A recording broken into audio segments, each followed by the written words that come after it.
रिटायरमेंटला काय आणलंय? रिटायरमेंटला आणलंय. रिटायरमेंटला आणलंय का गाडीसाठी आणलंय? आधी सांगायचं रिटायरमेंटला दादाकडून आहे का तुझ्याकडून आहे गिफ्ट म्हणलं हा, भारी, सगळ्यापेक्षा भारी. एकच नंबर. आमच्या एकदम आवडीचं असणार आहे. हा, एकच नंबर.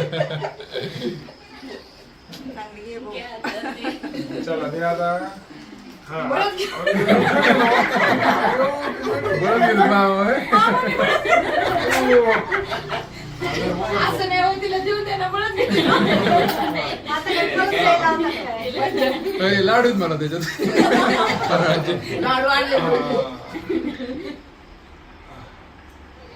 काय असं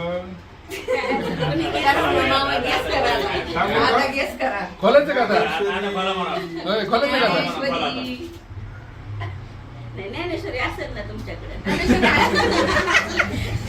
ज्ञानेश्वरी नाही याच्यामध्ये काय असेल बरं जे तुमच्याकडे नसेल असं नवीन मला वाटतं बाकी कुणाला वाटणार आहे मग. भगवद्गीता भगवद्गीता असेल हेच तुमच्याकडे काय जाऊ म्हणतो. तू करा प्राथा ती पण असेल तुमच्याकडे मग जरा अवघडच झालं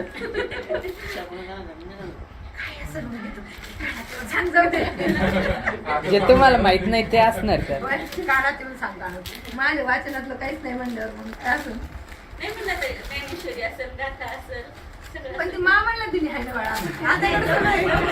मामाचं नाव झालं का? मामा रिटायर झालं म्हणजे मामालाच नातीने वाचायचं. वाचायचं नातीने ऐकायचं बाई काय करू नाही बरं मग आत्याचं की तू आत्याचं काय करू नाही मामाने वाचायचं आत्याने वाचायचं काय नाही. जय जय राम कृष्ण.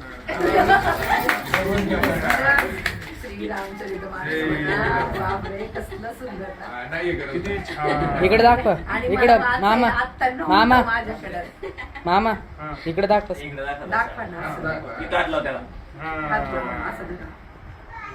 रामचरित्र मानस सचित्र मोठा टाईप मराठी अनुवाद. हा.